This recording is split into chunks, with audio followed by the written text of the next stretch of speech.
Got a good, sweet emotion about this coming on this interview we've got right now. It's ShastaAnon. I'm Nick Gardner. I'm coming to you live from downtown Rating, KCNR 1460.com, 96.5 FM, 1460 AM. We've got ShastaAnon here. They put out these videos that introduce you to people in our community. Some of them you might agree with, some of them you might not agree with. I'm going to let ShastaAnon go on and introduce himself right now. So just to let everyone know, it's probably obvious to you, but I'm using a voice disguiser, and I probably sound like a surfer with a head cold, and so that's why. Wow. Hey, Nick, how's it going? Things are great. Well, so I'm on the show today because Nick Gardner sent me an email one day last week or so, and he said, the email just said, I have a brilliant idea. And actually the idea was kind of scary to me, but I kind of went with it, and I said I'd come on the show, and so I'm here today, so it's good to be with you. The reason I came up with that idea is I wanted to get you as much exposure as we possibly can. And right now, I would like to thank Kelly Frost over at KQMS. He advertised our show on his show, Freedom in Action, Saturday morning. He said that ShastaAnon's going to be on here, and he encouraged his listeners to listen in, and I hope you are. Thank you so much. So, okay, ShastaAnon, what's the Anon for? Wow, you're just jumping right into a tough question. Well, why don't I just tell people how I got into this, and I'll touch on why I'm anonymous. Yeah, so it's actually kind of Kevin Cry's fault, to be honest with you, and I'll explain why. Well, you know what that Kevin Cry did to me last week? He almost got me beat up in the chambers. Oh, right. I know. If anything happens, let's blame it on Kevin. Okay. Yeah, go ahead. I'm sorry to interrupt you. I'm kind of a smart aleck. Hey, we're freewheeling here. It's okay. So the reason why I say that, and I say that jokingly, is because during the 2024 primary, I guess it was, a year and a half ago. Yes.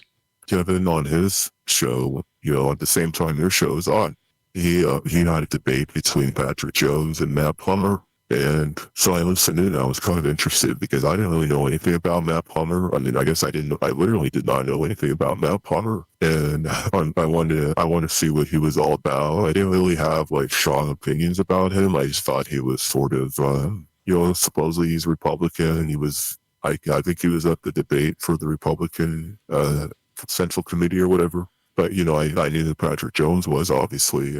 So I listened in. Well, I was against Plummer simply because he came here for Bethel. Well, see, I didn't know anything about that. And so what happened was I listened to that debate, and the whole time I just had this feeling in my gut. I'm like, who is this guy? This guy, he said he's a conservative. Like, what the? I wasn't believing it at all. So I just couldn't shake this feeling. Like, I'm doing the dishes and stuff. I'm just thinking about this. It was really bothering me. So I went and I just started doing some research on Mr. Plummer, and needless to say, I have some skills in that area that I put them to use. And I was really surprised by what I saw, and I was like, I wanted to share the information, so I went ahead and I did the research. I put a 3-minute video out. I didn't know what the reaction would be. I mean, it did pretty well. But that's how I got started. And let me interrupt I have some here. more information about Mr. Plummer, too, we can talk about in a minute. But okay, let me interrupt here. The only way to predict the future is by a person's past. And you putting out these videos that are fact-based on people's past, this is what you're voting for. This is you're being exposed to how the person really is. If you think Mary Rickard and Tim Garman are Republicans, you're sadly mistaken. And that seems to be a big trick that people play on us. I'm a Republican. Well, if you just look at the parties. Anyway, let's move on. The reason I figured that you would want to remain anonymous, and I would also if I was in your boots, is you wouldn't want a target on your back, for number one. Number two, you might have a business. You've got to stay apolitical. I know business people here in town that they can't afford to lose any more business. And, I've lost business over my loud mouth when it comes to wow. local politics. But, I'm 76. I'm not going to starve to death. The heck with them. Well, I'm 75 almost. And, okay. I put it out there how I feel about things, and there's people that don't agree with me. Maybe quite a few. But anyway, let's move. Let's go ahead and move on to this first clip. See, Nick, let me go ahead. Go ahead. Let me just explain why I'm anonymous, just so people understand. And you touched on a little bit of it. I'll just briefly say that when you take on a project like this, and some of the people that I do my videos on are kind of powerful people, and other people are kind of like maybe unhinged, but I won't say who. Sure. But the thing is, when you take on a project like this, there's people in your life that are that are important to you, and they did not sign up for this. That's right. And they deserve to have their privacy, to be left out of this whole dumpster fire of drama.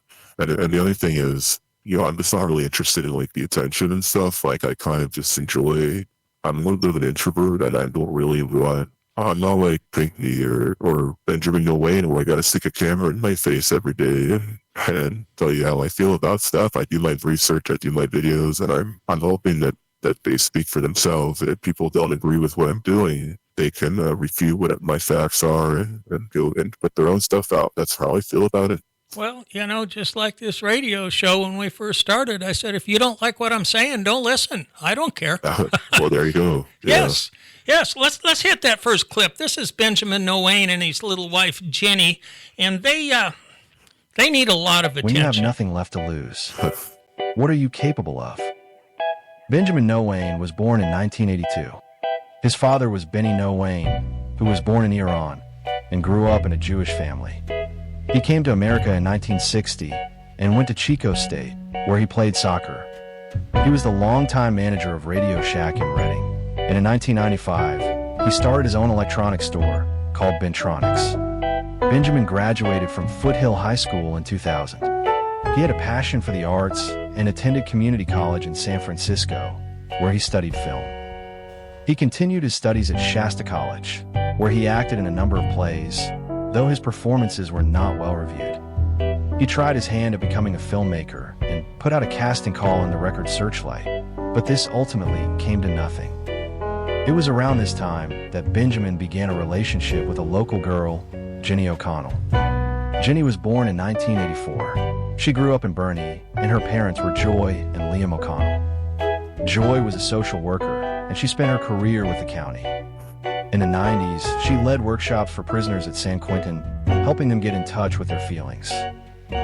Jenny's parents were both active in left-wing causes, and she says she attended her first protest when she was 3 years old. Jenny is Jewish on her mother's side, though during her childhood, she also attended a small Quaker church. The Quakers are pacifists with no particular theology. There are no pastors or preachers, only silent meditation, until someone feels compelled to speak and share their thoughts. Jenny was a shy child, though later in high school, she was active on the parliamentary procedure team. After graduation, Jenny says she considered attending film school, making her start on Broadway, or becoming a model, but ultimately decided to stay in Shasta County. When she was 19, she moved to Reading and began attending Bethel Church, after she witnessed their compassionate outreach to the homeless. Jenny was still politically active and attended an anti-war rally in 2007 while she was pregnant with her first child. Her relationship with the father didn't work out, and she found herself raising her child alone. It was around this time that she began a relationship with Benjamin. They welcomed a child in 2009 and married in 2012. And a year later, Ben began working for the county. Well, I'll tell you what, Jenny isn't bashful anymore. Oh. The thing is, the people are welcome to speak at the supervisors meeting, to voice their opinion, hopefully on a civil level. But I've watched Benjamin and Jenny picket Kevin Christ's business. Right. I've watched them go down and disrupt his coffees on Friday mornings when he's having them down at, I think it's the Kaleidoscope. And, Right. there's just things that are out of bounds, and they don't seem to know where those out of bounds are. I think it's helpful to understand about them is that they're theater kids, if you understand what I mean by that. I mean, these are the kids in high school that were in theater kind of thing, and and actually they do have some background in theater. Ben tried to do some theater, but it was not well reviewed. I guess that was in the clip, right? That's But right. anyway, but they have like this need inside of them for attention. Like it's not about the issue itself or the actual thing being discussed. It's how do they fit into it, and they can't separate themselves from that to just talk about the issue itself. I And, understand exactly what you're saying. If you watched Jenny last year on a couple of meetings, you can go to the archives and see how she acts and watch how she's acting now. It's obvious that they're prepping for a lawsuit against the county. Well, that's an interesting thought. What really interests me about the whole thing with them is that the argument on the left is that, well, so what if we're disrupting the meeting? You anti-COVID people disrupted the meetings during the lockdowns.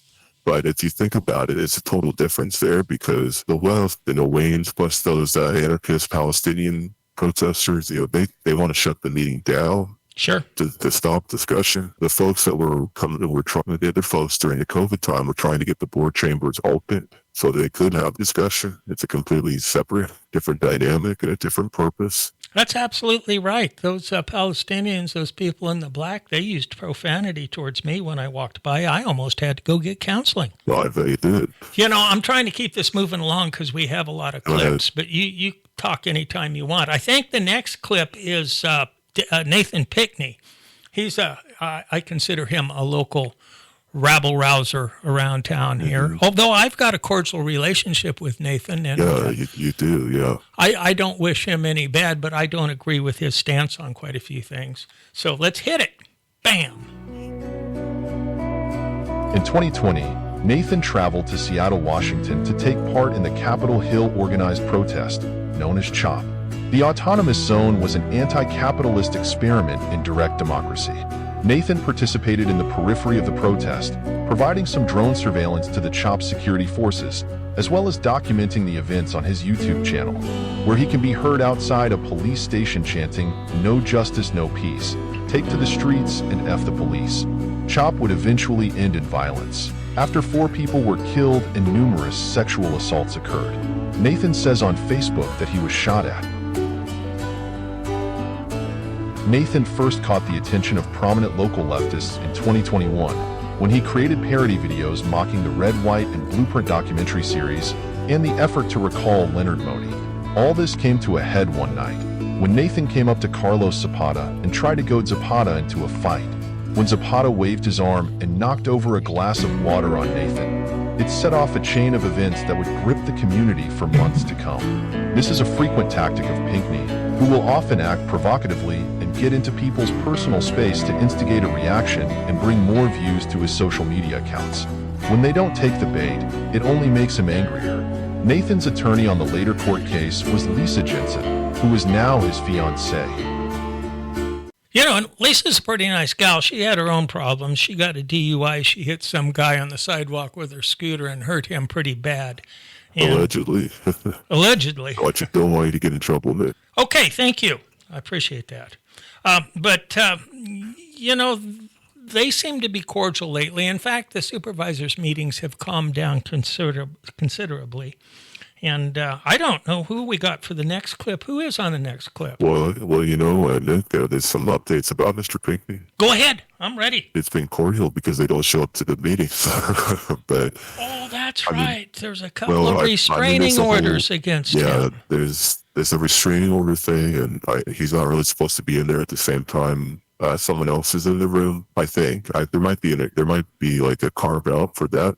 purpose, I'm not sure. But, recently, Mr. Pinkney he was kind of on a redemption arc, I call it, because he was trying to like, hey, you know what, I'm going to reach out to people. He made a Facebook group called like the Real Reading Patriots or whatever. And he was trying to like, all right, this is going to be a space for the Trump supporter, MAGA folks, and for the lefties and whatever they may be, to like have a conversation and talk, but no conservatives really joined in because like no one trusts Mr. Pinkney to really do what he says in that regard. What happened not long ago is he got kicked off of Facebook permanently. Oh, jeez. I'm not 100% sure what he posted to get himself kicked off. I will say around that same time, he was posting some really rough material on MAGA people, and he was wishing, well, I don't want to say what he was saying, but he was saying things that would get you kicked off of Facebook in regards to MAGA people. So he got kicked off of Facebook for whatever reason. He'll say it's because, I don't know, he has some other explanation, but he also got kicked off of TikTok, if you can believe it or not. Like, who gets kicked off of TikTok? I mean, that's like anything goes on TikTok. But he says it's because he's been talking about like the Epstein stuff, and then the powers that be shut him down because of that. But Lisa Jensen on her TikTok talks about it every day, all day long. So I'm not really sure that really makes sense. So at the moment he's only on YouTube and Blue Sky pretty much. So he doesn't really have a platform at the moment. He's gonna have to go out on the corner with the cardboard sign and start yelling or something. I know a gal at the supervisors meetings that might join him. Yeah. Oh, I know what you're talking about. Yeah. I think there's some anger management that needs to be dished out to a few of those people.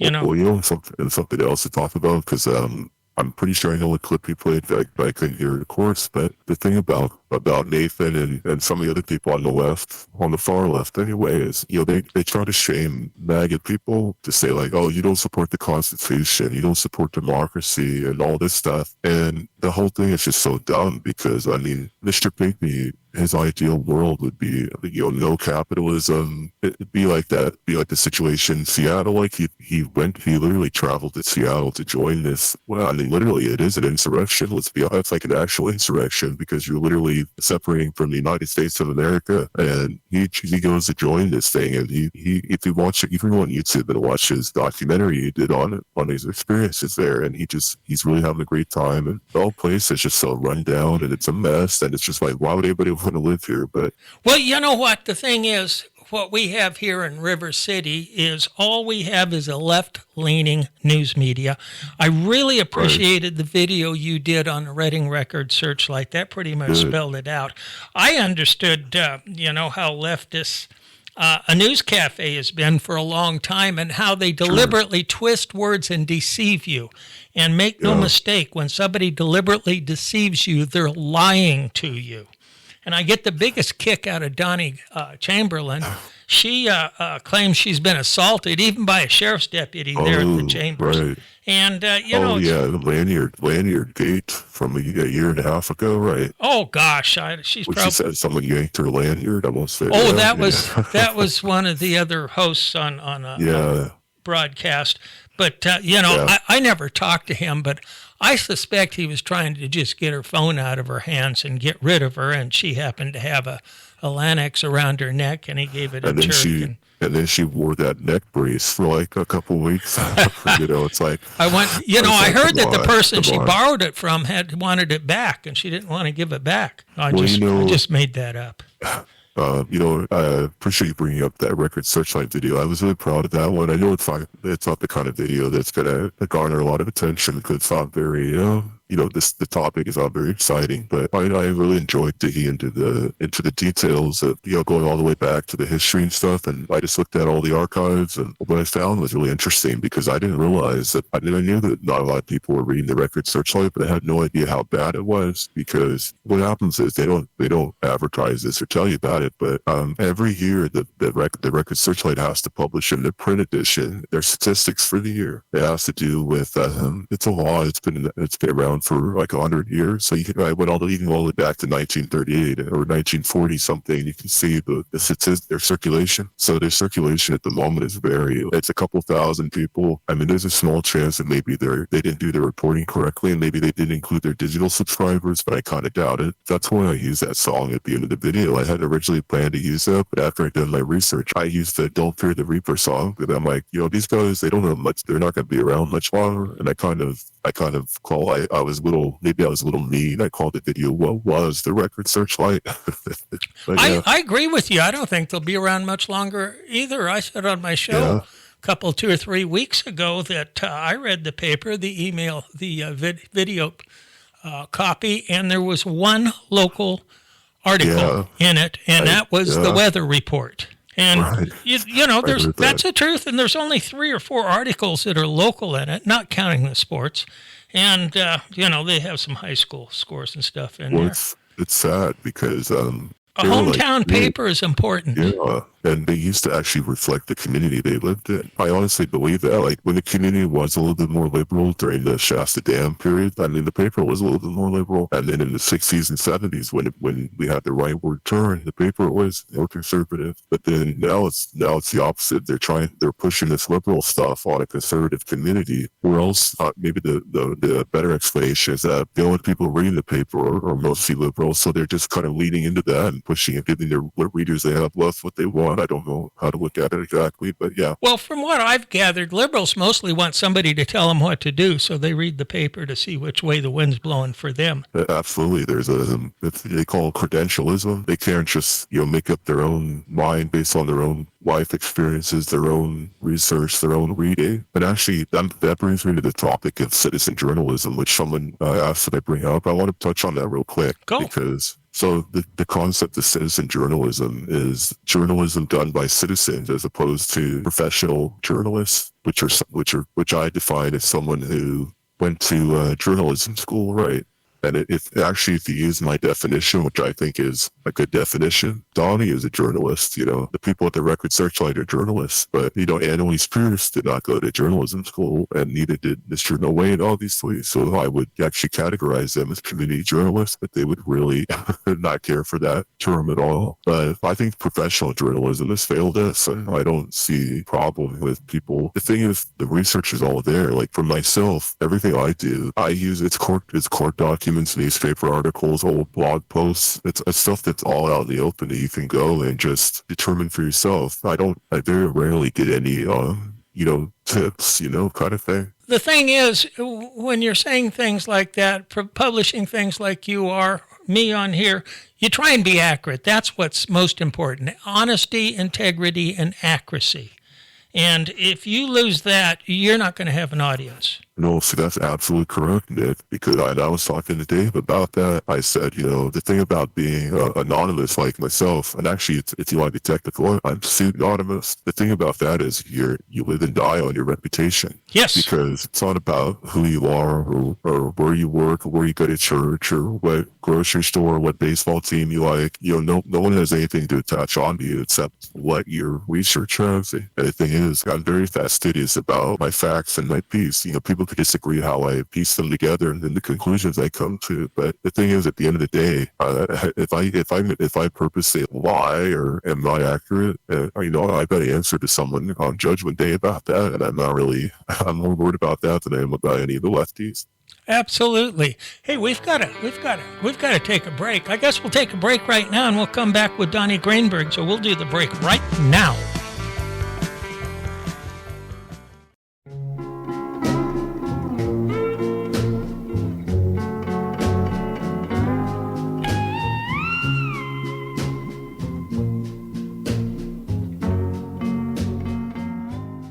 Got a good clip that's going to play right into what we were just talking about. That breaking point came in May of 2020, 2 months into the COVID lockdowns.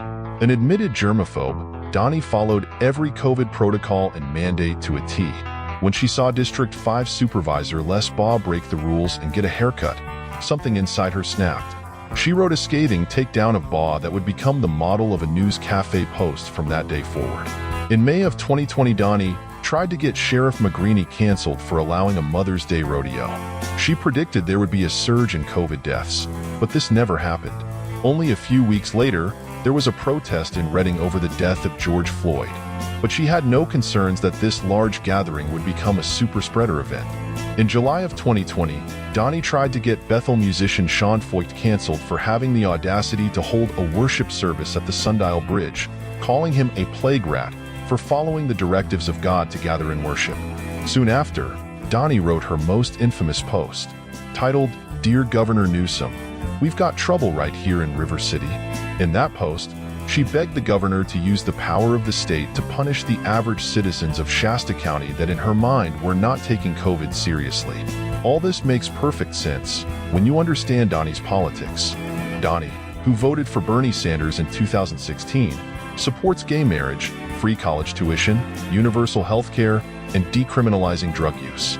Like many on the far left, she is a victim of her own conspiratorial mindset. She will often find bizarre connections between local conservative activists and the far right.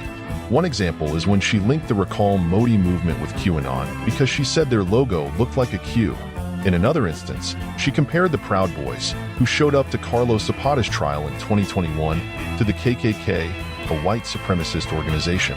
This is an odd statement to make, given that both the Proud Boys leader Enrique Tarrio and Carlos Zapata are Latino.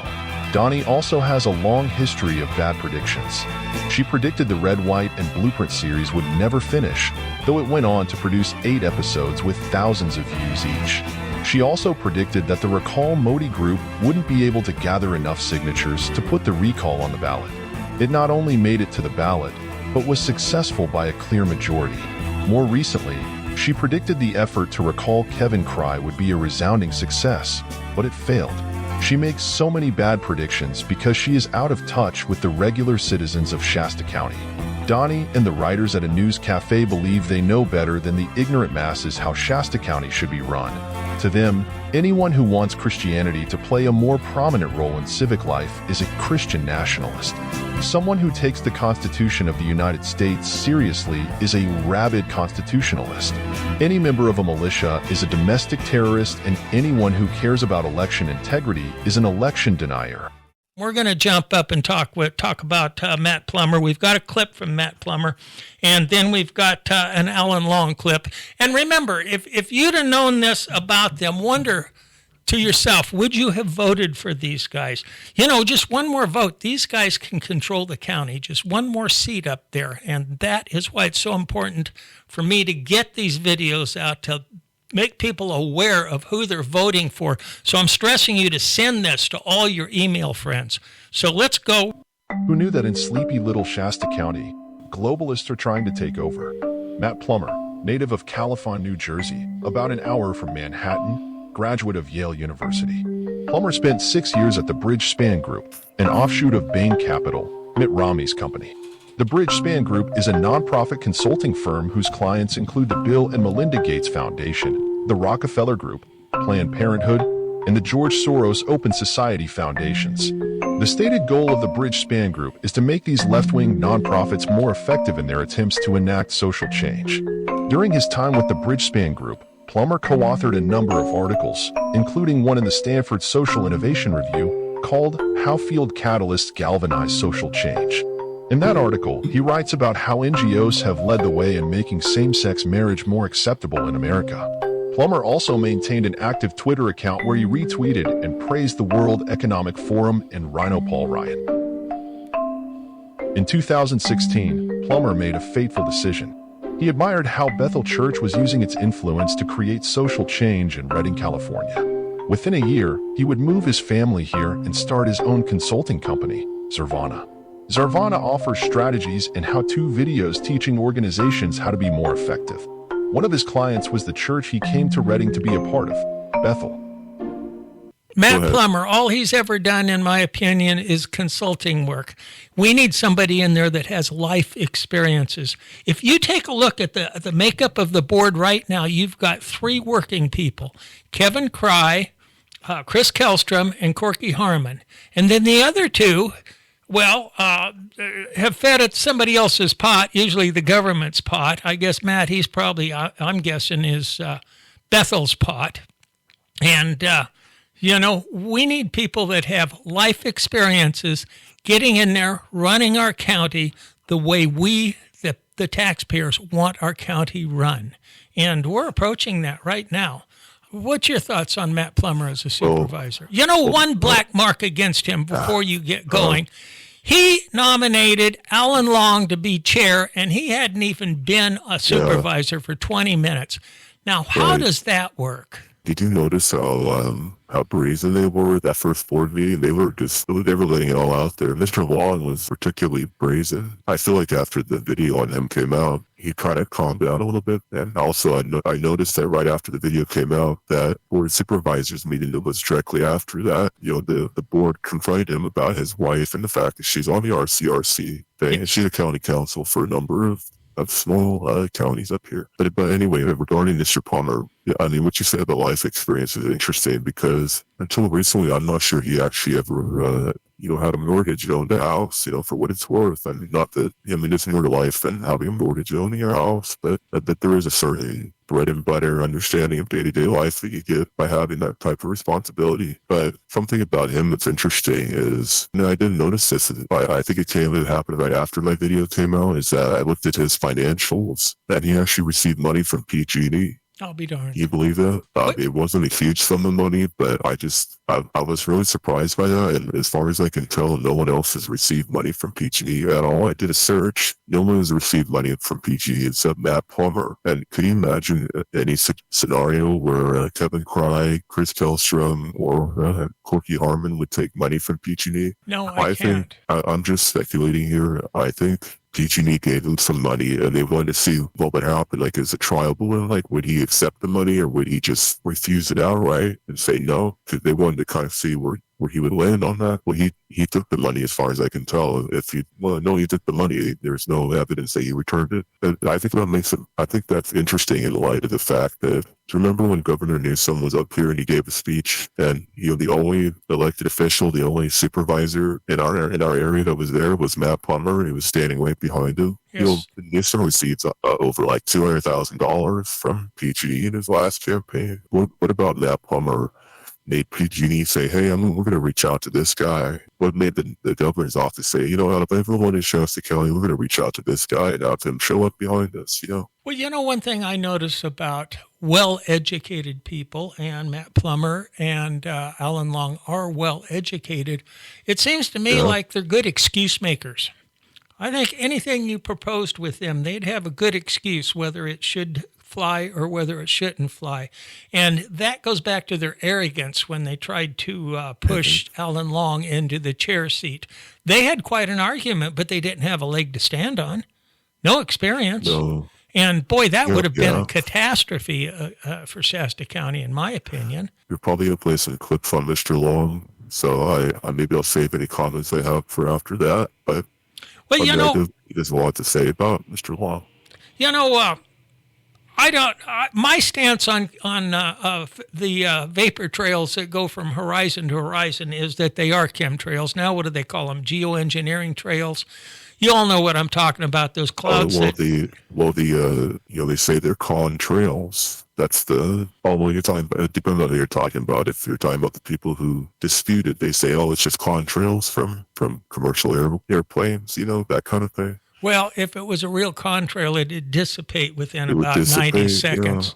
But there wouldn't be this crisscross pattern in the sky. It's kind of. But I've got a clip of Alan Long and Carl Bott talking right here in the studio last Thursday, I think it was.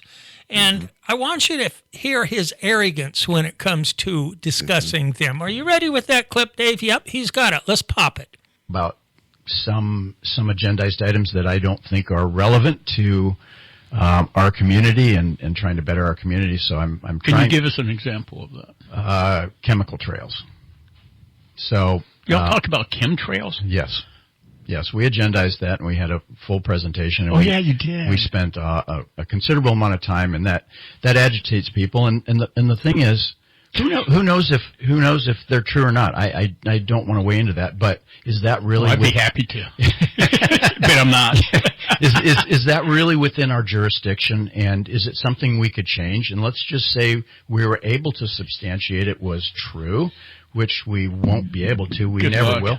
And then what would we do about it? It's not a local problem. So Yeah. that's my goal, is to shorten the meetings back to business only, in the stay in our lane, in the jurisdiction that we have some control over and decision making. Let's stay in that, because there's so many issues that are really important to our community Absolutely. right now. And let's focus on those. Let's not get distracted with all the sideshow.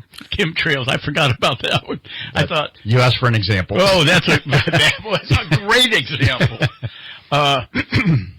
You hear the arrogance in both of them on that we're a bunch of Looney Tunes.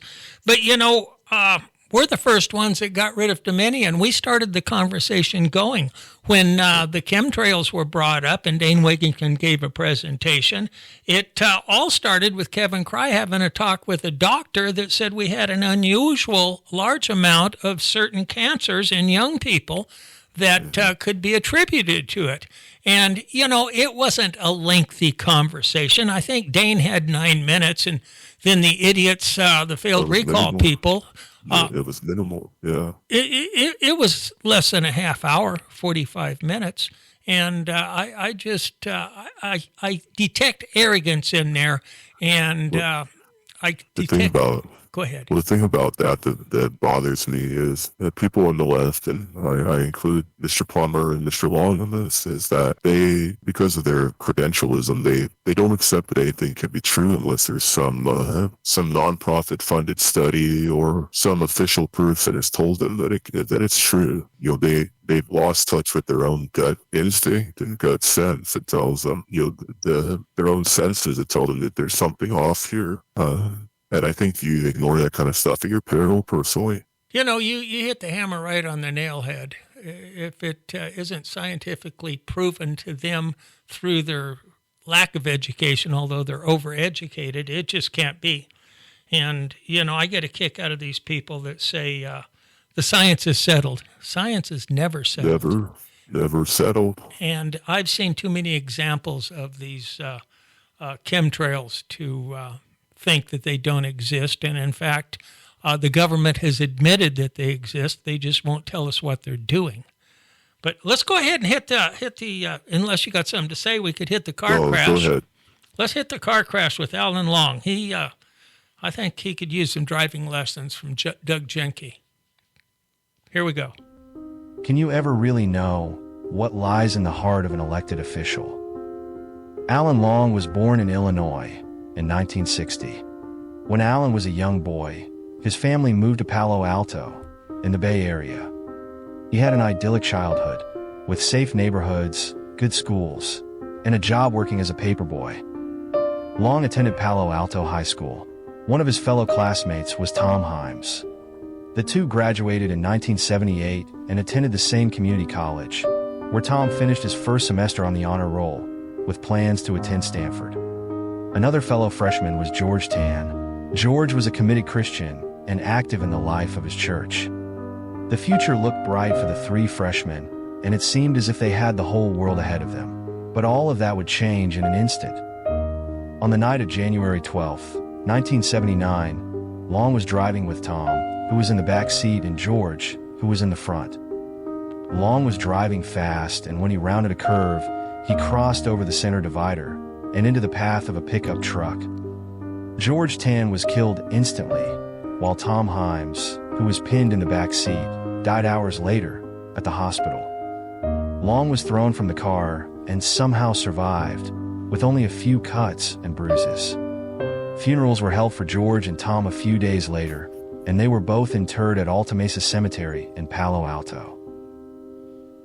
Boy, I'd have a hard time living with that. That's certainly a lack of judgment. The overriding feeling I had when I couldn't believe when I found that out. I almost fell out of my chair, and I was like, my God, like, what in the world? And then he goes off to Berkeley. I would have joined a monastery or something and just reevaluated my entire life. I mean, Instead, I don't know how you. he joined the police department and they gave him a gun. And, Yeah, there's I encourage the audience to go to your search engine and type in ShastaAnon and find the Alan Long video and listen to the whole thing. He had a little confrontation with some teenagers up here where he's having a house built. I think it was out Placer Road quite a bit. He overdid it. In my opinion, he did. These teenagers, now evidently somebody was vandalizing some of the construction materials and I mean, they weren't blameless, but I don't know if it was pull a gun out and. Well, he come flying out from behind the building with a gun and threatened them and kicked one in the tummy so hard that he had to go to the hospital. Two of them went to the hospital, and it just seems like it was a little overkill to me. And that thing about kicking in the stomach, that was something that both accounts said, the kids and Mr. Long. That's there's no dispute on that part of it. Well, the thing is, he's a sheriff. He should have had it set up to where the cops would be there in about 5 minutes, and he just held them. It sounded to me like he enjoyed his authority over these teenage kids. I mean, I can't speculate on that, but I'll say that I got the same feeling when I heard Mr. Wong's rendition of what happened. I got the same feelings I did when I was reading the court documents. Well, I don't want to get into his marriage and stuff, but I just feel like he made this whole story with these kids. Well, maybe that absolutely happened, but he said that there was some tools, like a hammer, that got stolen, and he thought maybe all they had a hammer, so they must have been armed or something, and that's why he came flying out with his gun drawn. But I don't know. That just seemed a little far-fetched to me, but it could absolutely be true. I have no idea. That's right. So we've got one more clip on him. I hope we have time to play it. But you know what else? You know what else bothers me about the car accident thing? Why am I the one that's reporting this? Why is some guy on YouTube the one reporting this? It's just ludicrous to me. Why wasn't that? It seems like some of the things in his past he didn't want brought up, and that's why he had about a 3.5-week campaign before the election. See, that's the thing. I spent more time researching the video than he did campaigning. Yes. And I could go into all the details and how I found out about the accident, how I was able to confirm it was absolutely him. But if I should go on the next clip. Okay, how many videos do you have out? Over 15, I think, at this point. They're all local people here. And it's all local. I only do public figures. I do politicians. I do media people. I do activists, people in the public activists and things. Sure. I'm only interested in doing local stuff. I think locally is where you have any power at all. If we're going to take our government back, which Trump's doing a very good job of, we need a good foundation, and your foundation starts with your cities and your counties. Absolutely. And we're lining up a pretty good foundation of a good, honest government that represents the people. I'm tired of these people that get in office and tell us what to do. We should be telling our representatives what we want. People don't have any patience anymore for hiding stuff. They want total transparency. That's the mood right now, and I hope that continues. I do too. That's all. All we want really is honest elections. We want transparent, honest elections. And I know that the conservatives can live with the results, maybe with a sour taste in their mouth, as long as they're honest. Yeah. But I don't believe we've had honest elections. What's your feeling about the elections locally? I feel like there's funny stuff going on, or in the past anyway. I have no insight on what it exactly is. There's people much smarter than me that can tell you, that can walk you through the math and things like that. I will say that there's a lot of things that bother me. For example, in my current video, which hopefully will be out by the time this interview is aired, I'm doing a piece about Stephanie Bridget and Eric Jensen and the campaign and Patrick Jones's whistleblower complaint on what happened. That'll be interesting. It's on well along. It's very detailed. It gets into all the details. But the thing about that 2022 election that really bothers me is, you have this pattern now that's really disturbing, that people go and they vote in person, and here Jensen's winning, the precinct tallies say, oh, the conservatives are winning, and then the mail-in ballots come flooding in, and then you get a whole different story. But there's only people that can explain these things a lot better than me. My gut tells me something's funny going on, and I just report what I can. I don't speculate. You've got a video out on Joanna Francesca that is very interesting. We're going to do this last clip. I think it's 5 minutes, so we'll have a minute before the show ends. You ready there, Dave? He's not quite ready, but he's getting ready. This has really gone by this hour, and I hope to get you back on in the future. Yeah, maybe we will, yeah. We'll see what people I talk to have to say. I'm sure they're going to want to hear more. We got enough for a 2-hour show right now, so let's hit that. Many of Long's positions went against the majority of Shasta County voters. Long was opposed to Measure C, setting term limits for supervisors, as well as Measure D, making Shasta County a charter county. Both measures were passed overwhelmingly by voters. Long was opposed to removing impact fees, which unfairly burdened homeowners. He was also against terminating the county's contract with Dominion Voting Systems and wants to disband the Election Commission, decreasing transparency. Questions also arose over the influence of his wife, Margaret. She has her own law firm, Prentice Long, which represents a number of North State counties. And Margaret herself serves as the county counsel for Tehama, Modoc, and Trinity counties. Margaret's law firm was also a beneficiary of Long's campaign. Long paid his wife's firm over $12,000. Prentice Long has also come under scrutiny in the past, when a grand jury report found that they benefited financially from a poor decision made by the Trinity County Board of Supervisors, under Margaret's advisement, to not accept a settlement offer in a cannabis lawsuit. The ongoing litigation that followed ended up costing the county 10 times what the original settlement was for, and Prentice Long was able to log substantial billable hours. Prentice Long's influence runs deep in the North State. Both Margaret and her associate attorney, Carolyn Walker, are married to supervisors in Shasta and Tehama County. Additionally, current Shasta County Counsel Joseph Larmer is a former employee of Margaret's firm. On the night of the March 5th election, Long was well in the lead with 55% of the vote, in a result that confounded both the left and the right. I would like to hear from somebody, sometime, someday, how Mr. Long got in. I mean, to me, it's still perplexing. But nobody that comes out of here, yeah, he was a cop, and a lot of his stands were very, very, very liberal. His positioning on the machines, his friendships with Leonard Modi, and you're trying to say that a conservative district voted for that guy? Long's lead dropped as the weeks went by, and it was not clear if he would retain enough votes to avoid a runoff in November. As it turned out, he would escape a runoff with second-place challenger Laura Hobbs by only 14 votes. Hobbs contested the results of the election in court, but the hearing was delayed because Long evaded service. Sheriff's deputies tried twice to serve him at his home and left their card, but Long never made contact. It was not until a month later that he was finally served, leading to calls of cowardice among some in the community. He's refusing to accept service. He's law enforcement, and he knows the process. I'm really concerned if he's not willing to face this. I'm really concerned that if he actually gets seated, I'm just wondering his honor and integrity in any difficult matter. As it turned out, the ROV's office placed Long's name first on the ballot, when it was supposed to be Laura Hobbs, a mistake that went against California election law, in which the ROV's office had to publicly admit fault. But this was not enough to convince the judge, who eventually ruled against Hobbs. Many questions still remain. How did someone who only campaigned for a few weeks, had to loan himself thousands of dollars, only attended a single debate, and had little popular support in the form of small donors and other typical indicators, go on to win the primary in a blowout? So there you have. Let's see. Laura Hobbs got cheated, in my opinion.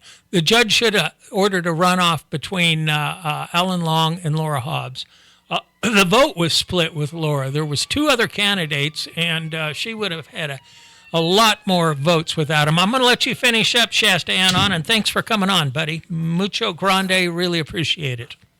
Well, I guess I'll just say, hey, if you like what you heard today and you just want, if you really appreciate like deep research into local topics that are sometimes serious, sometimes fun, go ahead and you go to Rumble or YouTube and just type in ShastaAnon, all one word, ShastaAnon. Do me a favor and follow my channel and like and pass the videos around. Thank you. That's the big thing. Get these videos out to people. Wake people up that you need to get involved with our local government and choose your candidates, who you vote for carefully. Well, I just think that Mr. Long is an interesting person. There's a lot there to talk about with him, and you know, there's kind of a darkness, and I just could feel it in my being as I'm covering some of this stuff. And I don't really understand what made him want to run, to be honest with you. He says that he wanted to run because the meetings were becoming too chaotic and things like that, but he literally never attended a single meeting until the election was over. Then he started attending a few. I asked around and I asked people, did he ever attend? And they're like, no. And I'm like, well, where do you get all the way for it? Like, I mean, there's the arrogance thing that you mentioned before. Like, why do you think that you have what it takes, given your background and your history and everything that's gone on, that you should be in that position? Well, I agree with you. I think that just about eats up the show. Tune in 2 more weeks, and we'll be back on. Kevin Kreis on next week. Kevin always has a great show. Yesterday's show, or last week's show, was very good with Kevin, and we both enjoy doing these broadcasts. Doug Junkie will be back in 2 weeks. So that's it.